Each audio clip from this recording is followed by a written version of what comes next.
algorithm, it is an algorithm to find the shortest path.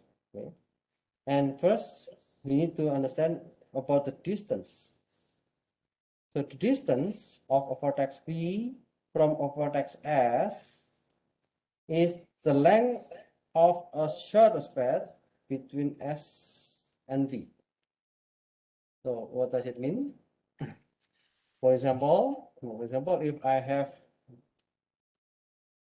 two nodes, let's say this is S and this is V. Okay. Maybe you can think like this is Seoul, okay, and this is Yongin. So you can go from Seoul to Yongin from any route. Okay. Let's say there is one route and it takes about like 55 kilometers maybe. This is the distance. Okay. And there is another road, maybe you can go by highway and distance is about 53 kilometers.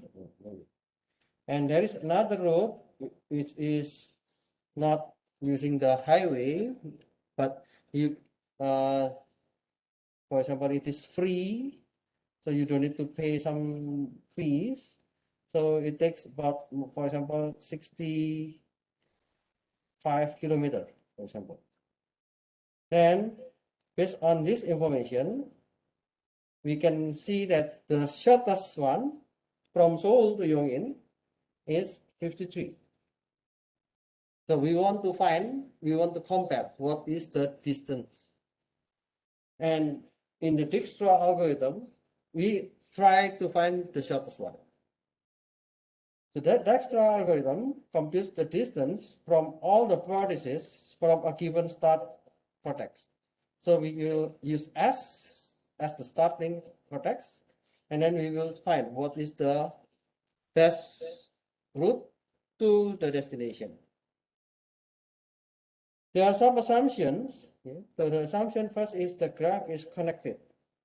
So you already know what is the meaning by connected graph. And the edges are undirected. Okay, so this is the assumption of the Dijkstra algorithm. If it is a directed graph, we cannot use the Dijkstra algorithm. And also the edge weights are non-negative. So that's the issue that I mentioned before. In the Dijkstra algorithm, we have only the positive number or non-negative. But in the Bellman-Ford, later we will see if this is possible with the negative. So we grow a cloud of vertices. So we call it cloud because we will have many vertices, and then we want to check from the beginning S and eventually covering all the vertices. So if we start from S, what can we choose for the next node? So we will store each of the vertex P, label dV, representing the distance from S to V. And it is in the subgraph consisting of the cloud and its adjacent vertices. So we already learned about the adjacency. What is the adjacent?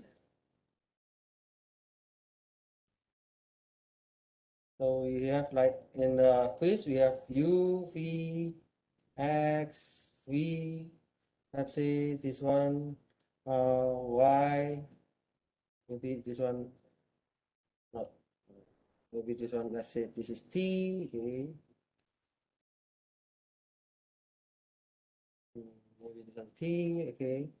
And then we have another, we have W. Okay. So U and W, is it adjacent? U and W, adjacent or not?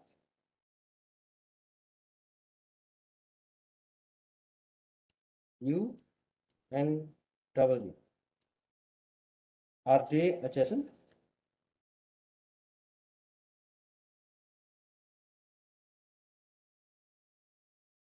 Yes or no? If you check from your quiz, yeah, yeah, I don't know. Some of the students answer in the quiz that U and W are adjacent. So it is not adjacent, okay? So the adjacent is U and X, U and T. X and W, it is adjacent. So the node that has a connection, a direct connection, so we call it, it is adjacent. So the same with this one, we want to find the adjacent vertices. So the node that has a connection to another node. So in the step, so we will add the cloud, the vertex U outside the cloud with the smallest distance labeled, and then we will update the labels of the vertices adjacent to U. Maybe, yeah, I will just show you. We call, there might be some issue like this one. We call it the edge relaxation. What is the meaning by edge relaxation? So let's see. If now I'm in the U, okay, so the edge is a connection between U and Z. U and Z. So U is the vertex most recently added to the cloud. So it means you already know that we can visit U because it is the smallest. But now if I want to visit Z, so Z is not in the cloud. So we will check what is the possible way to Z. Either it is through U or it is through this node. So because we can go to Z via U or via this node. And we don't know where is the shortest one. So we call this is edge relaxation. We can a little bit relax to find out where is the shortest one. So we want to find the minimum. Let's say if we have the direction from S to Z, maybe the original value is 75. But after we found that there is a path from S to U and the distance is 50, and from U to Z is 10. So we can make a relaxation. So now the dz equals to 60. So it means we will update the value, which is 75. This is the original value, maybe because it is a direct flight. Okay. So if it is a direct flight, maybe the cost will be high. But if you transit to one airport and then you transit to another airport again, the cost will be cheaper. That's why we call it, this is the edge relaxation. Now let's see the example in the Dijkstra algorithm. We want to start from A. And we will start the distance with 0. So we need to find the minimum between the dz. Z is the node that we want to go. And then we want to find the du plus weight. Du is the original, the origin node, plus weight. Weight is, yeah, this one weight, this is the weight, and this is the weight. Okay. Now in the Dijkstra algorithm, we want to find all the shortest paths. So it means we want to visit all the nodes, and we want to find what is the best route for visiting every node. But we just assume that I have A and then I want to go to D. What is the shortest one? I want to go from A to F, what is the shortest one? So it means we will have different results. We have A, we have A to B, and then we have A to C, we have A to D, and then we have A to E, and then we have A to F. So it means we have 5 results. So we will do one by one. We will do the iteration per iteration. In the first iteration, we want to check if A visit B, then you will see 8. Then we can get directly the dz equals to 8 because it is the result from the du plus the weight. Okay, so it is 8. So the minimum 8 and 8, yeah, it's just 8. And then we want to visit C. What is C? So C, because we have the cost is 2, so we have 2. And yeah, the u plus weight is 2. What about D? Yeah, we have this one 4. Okay, and this one also 4. What about E and F? Okay, in the first part, we cannot reach E and F. So we put the symbol infinite.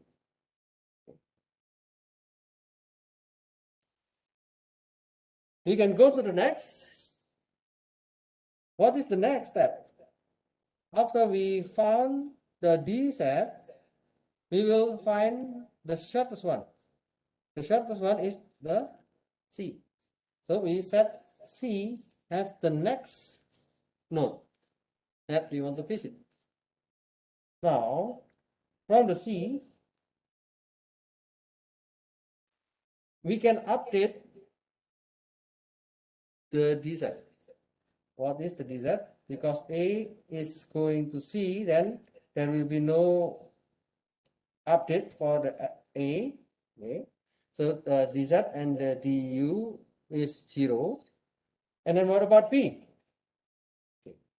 The B, if we go from C directly to B, okay.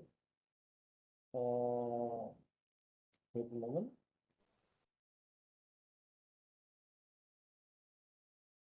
Okay, so the original root is from A. Okay, so if we have the A, from A, if we want to go to B via C, then it will be 2 plus 7.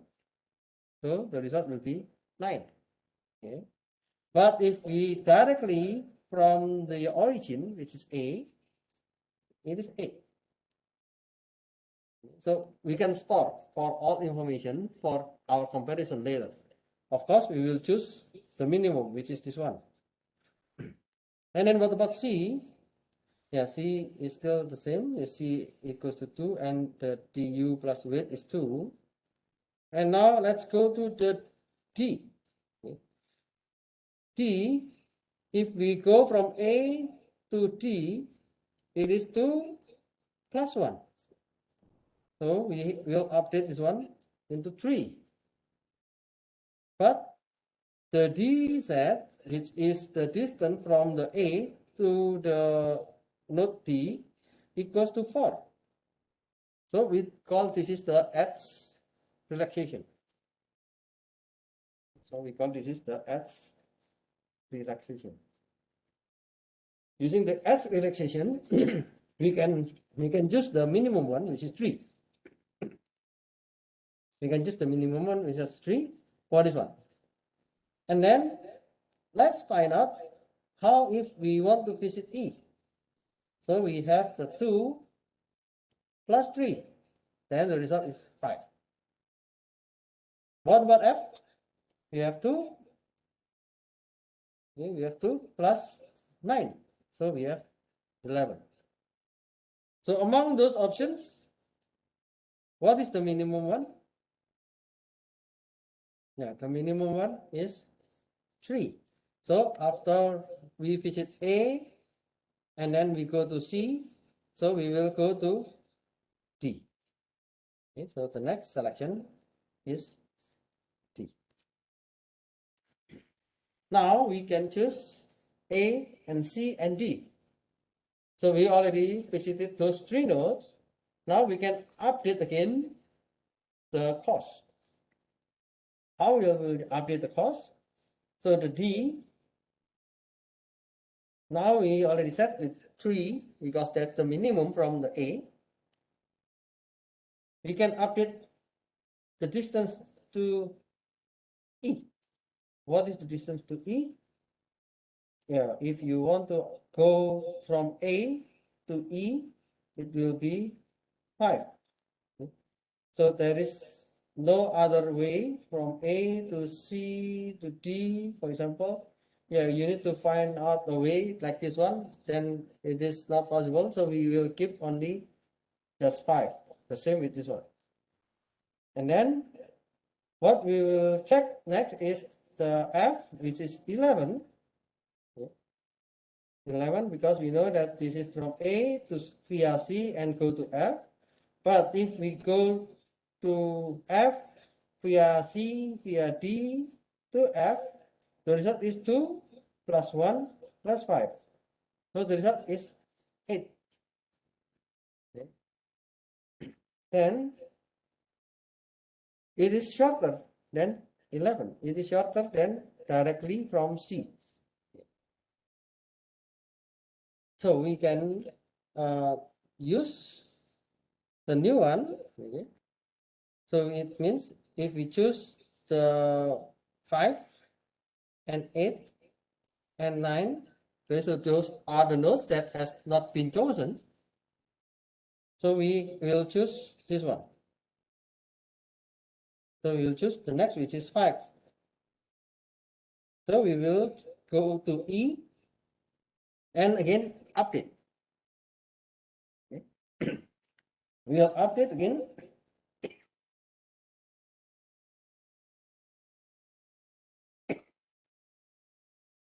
So here we go from A to B via E. Okay, it is possible. So because it is possible, then we will calculate 2 plus 3 plus 2. So it is 7. Now we will update the previous one. We have the value as 9. So now we can get lower. This is the shorter one. So 7 will be this one. And then what about to F? Yeah, we cannot go to F because there is only the way to F is via this route. If you go via E, then it will be like a kind of cycle. So we will not do this one. And we will choose the lowest one after E, which is V. And then after we select A, C, D, E, and we have B, now there is no other option. We need to visit F. So the F result is 8 by passing the A, C, D, E. So you will get this result. And the yellow means this is the spanning tree, and the spanning tree shows the shortest path. So if you want to go to C from A, you can go directly from A to C. If you want to go to B from A, it is better if you go from A to C and then to E and then to B because it is shortest. If you want to go to F, it is better you go from A to C to D and F because it is the shortest one.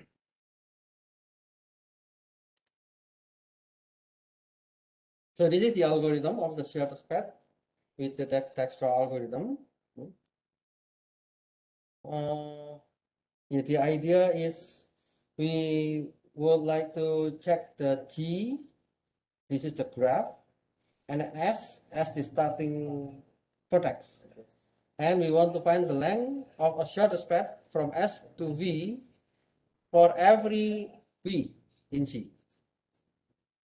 So we will initialize the ds as 0 and dv. So all vertex will be starting with infinity. And yeah, you will do with the priority queue. Do you still remember? So in this code, okay, in the book, they use the priority queue to explain the Dijkstra algorithm.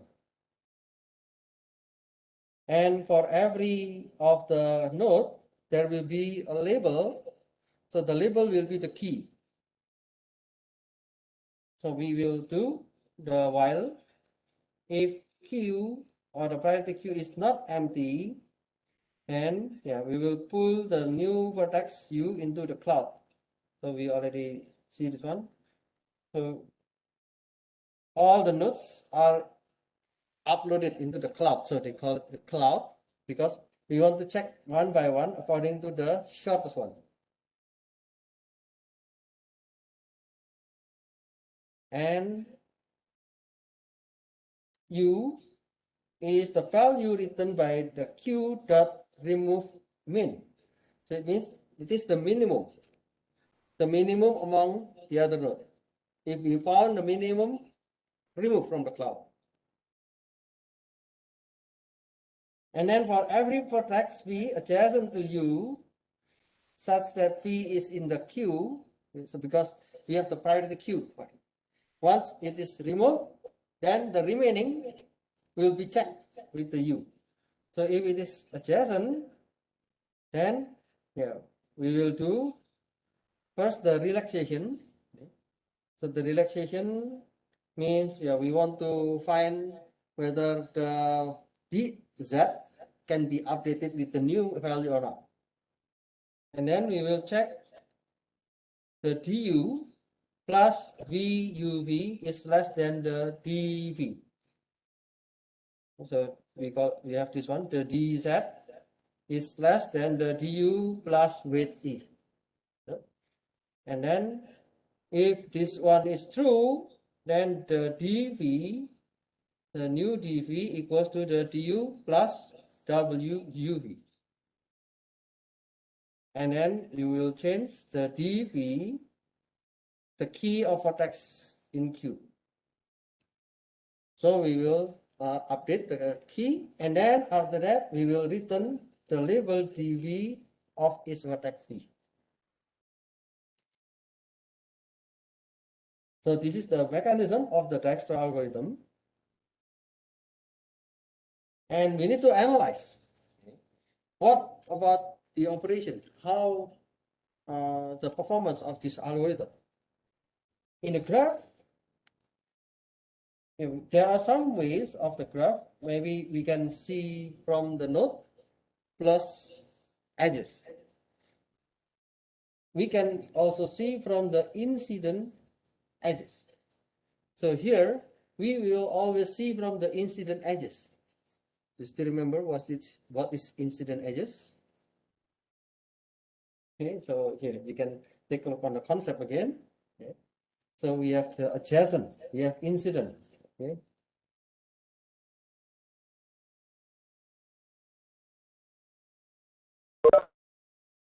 So incident edges is the edges to connect two vertices. Adjacent is the terminology to say that two vertices are connected. So both of them usually use intermittently. We can use adjacent or we can use incident edges.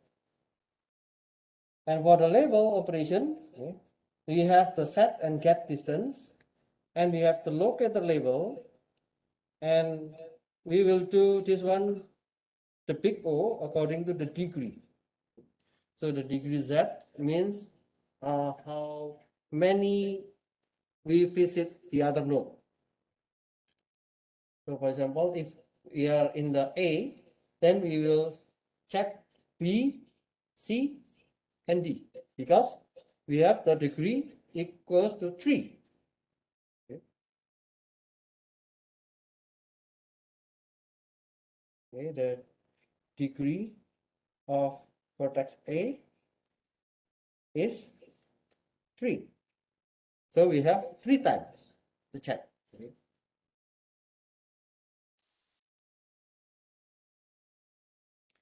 And we can use set at get label and it will take O1. Just set a label or get a label.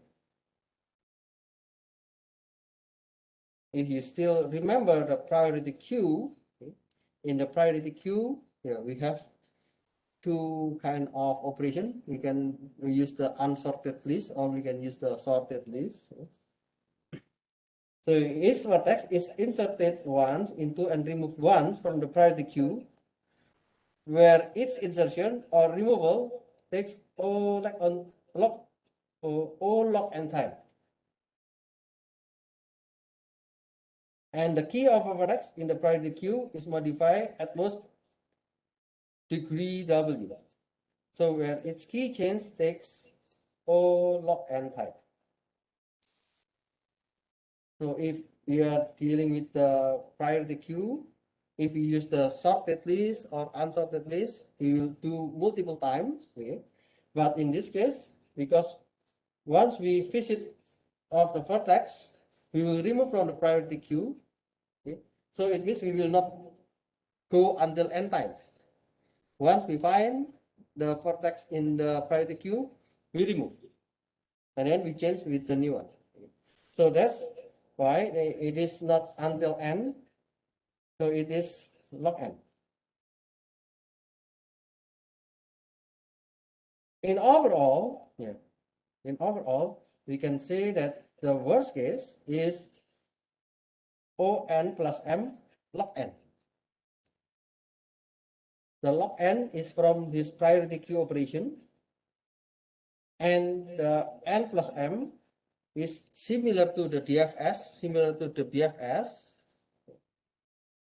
or we can say that it is the operation that you get from the label operation. So the Dijkstra algorithm runs On plus m log n, provided the graph is represented by the adjacency list or map structure. So if you use the adjacency list or map structure, you will get this big O. The running time can also be expressed as Om log n, since the graph is connected. So if all the graph is connected, we can just mention that it is Om. M represent the edges. So we don't need to care about the node because we want to know only the edges. It is all connected. Then every of the incident, okay, we want to get the incident edges. So we don't care about the node actually. Once we find the incident edges, then we will calculate. So that's why we can just represent with M instead of the N.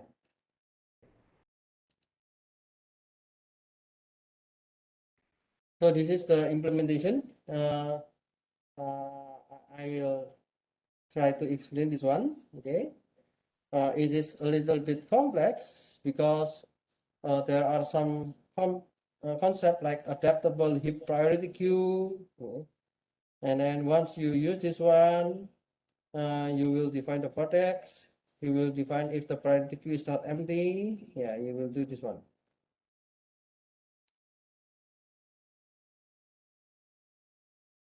So there are some questions. Can we really find the shortest path? I can say yes. Okay, we can find the shortest path. But we can see like this one. The Dijkstra algorithm is based on the greedy method. Do you know what is greedy method? greedy. The Korean word of greedy, 욕심, maybe. So we want to find every possibility. Okay. So we want to check one by one. Okay. That's the meaning of greedy. If we want to check everything. So it adds vertices by increasing distance. So once we find, then we plus. Once we find, we plus, and then we compare. After we find another node, we plus, and then we compare, and so on. Suppose it didn't find all the shortest distance. So for example, F, we can see here, F, be the first wrong vertex, the algorithm process.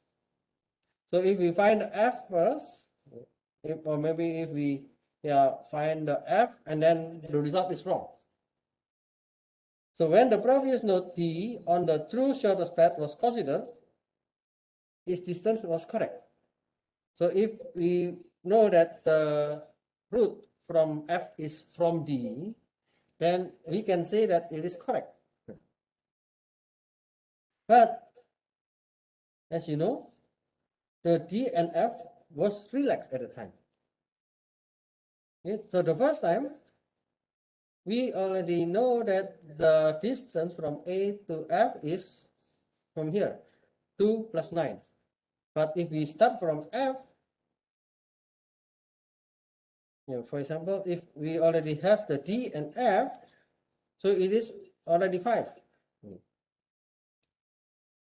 So what does it mean? It means as long as you find the relaxed one, there is no issue whether the DF is greater than DD.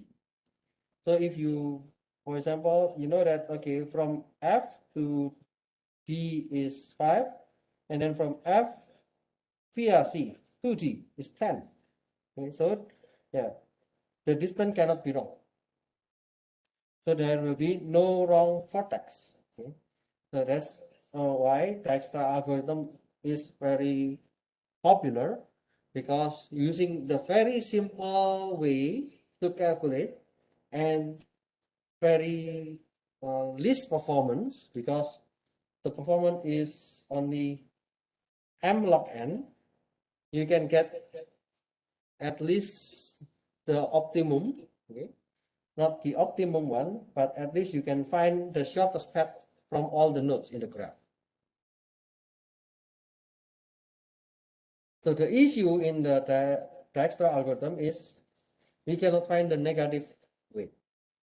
The negative weight can occur in anywhere. Okay? For example, if you are in the Wi-Fi network.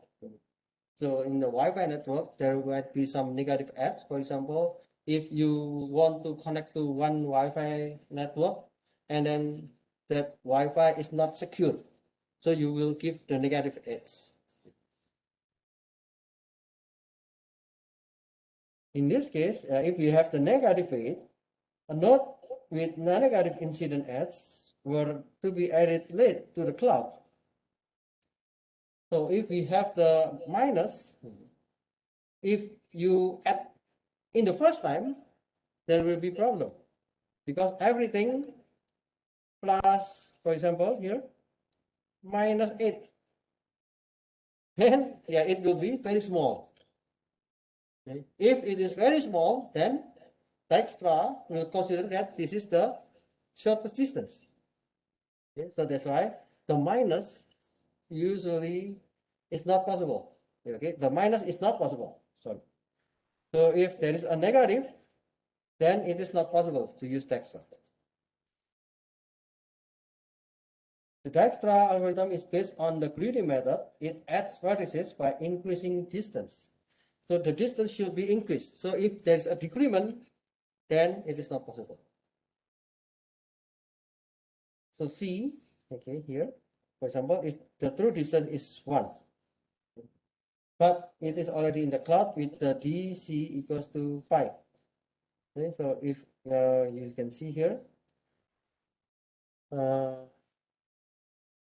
we have, maybe we want to go to 4 plus 1, this is 5, and then here we have A to C is 6. Okay, so we do not want to use the 6, but we want to find the minimum, which is 5.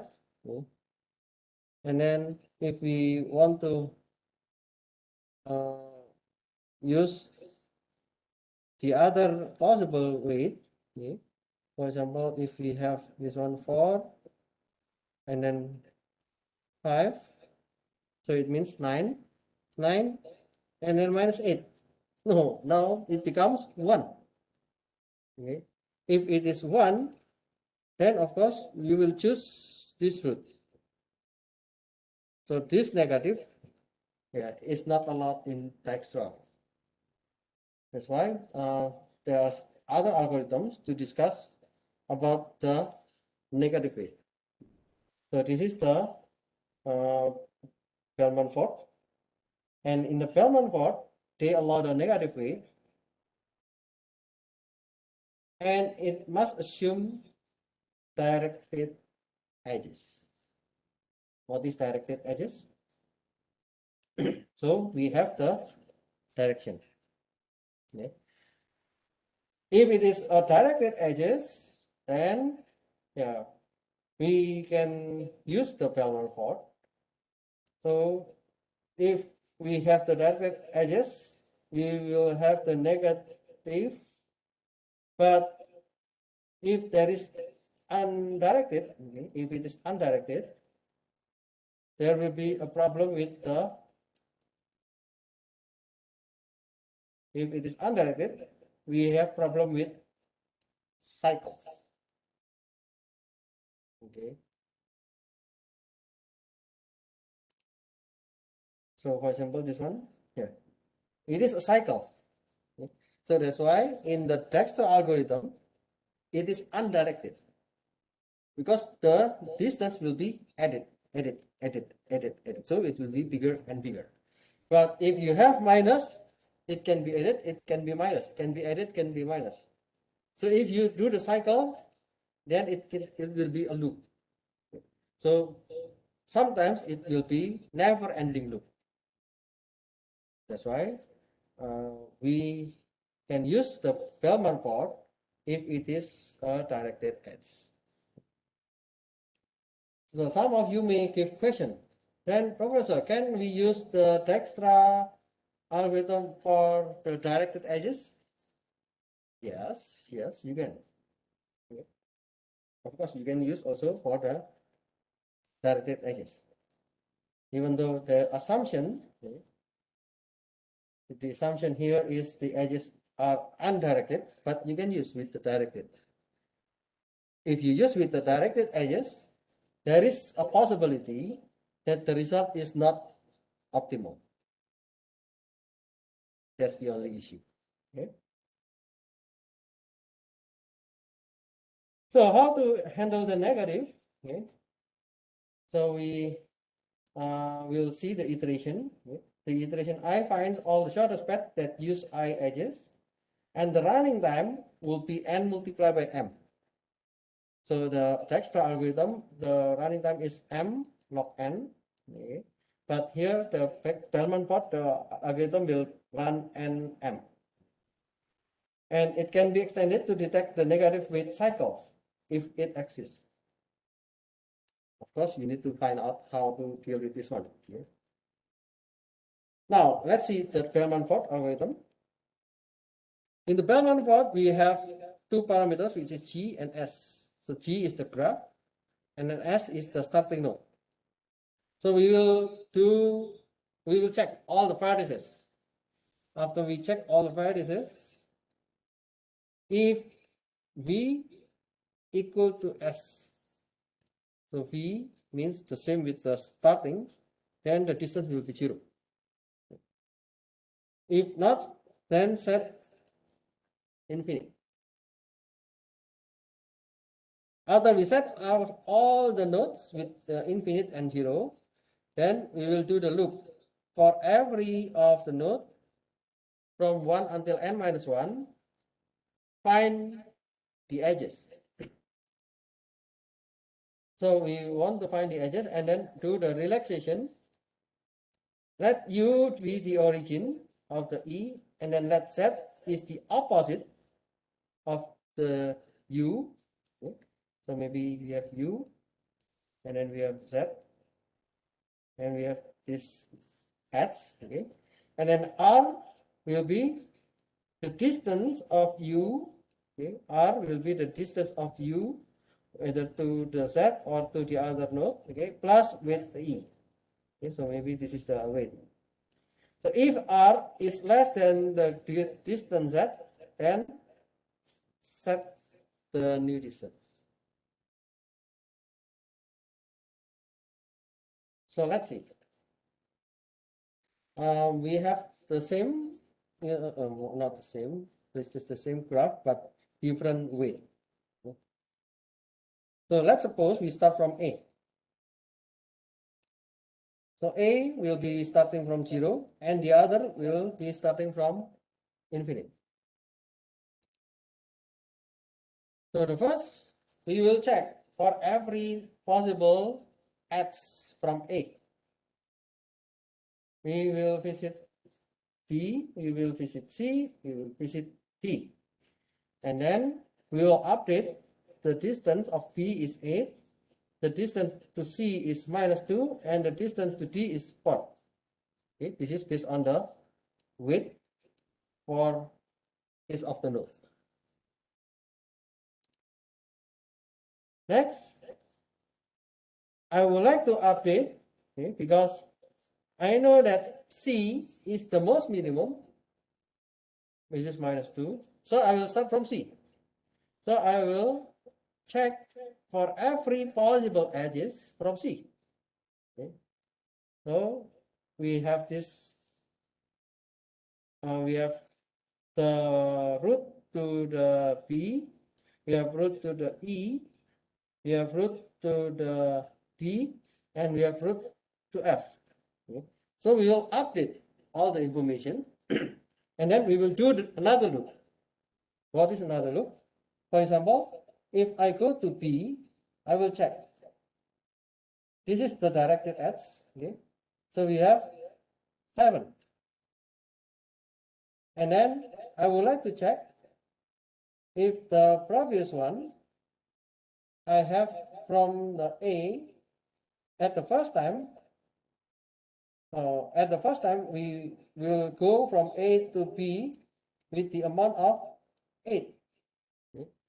But if we go from A to C, which is -2, and then we go to B, then -2 plus 7, and it becomes 5. Okay. Now I have 5. Now if I want to visit E, what happened? I can go from A to C. Let me update first. I can go from A to C, which is -2, and then I can go, let's say if I want to, after I visit this one, 5, and then 5, I want to visit E. Yeah, 5 minus 2, okay. Because it is a directed, so it's just 3. Okay. There's another option to visit E, which is from A -2, and then we go directly to this A, so -2 plus 3, so it becomes 1. Maybe 6 is not correct, maybe it should be 3. Okay. So we will choose 1, which is the minimum. And then we will to visit D. We know that A to D is 4, but when we go to C, which is -2 plus 1, now we update into -1. And what about F? Yeah, there is another option. We can go -2 plus 1, because the new updated is -1. Then we can go to F. Okay. What is the result? If the original one, we have the 4, Okay, the 4 is the original from A to D, and then 4 will be added with 5, so it becomes 9. With this before we find the minimum minus 1. So we will check, okay, this is the minimum, which is minus 1. And after we find the minimum minus 1, then there is no other root. So we just select the last one, which is from D to F. And we know that the D value is now minus 1. And minus 1 plus 5, now it is updated into 4. So this is the final result for the weight, the shortest path for all the nodes.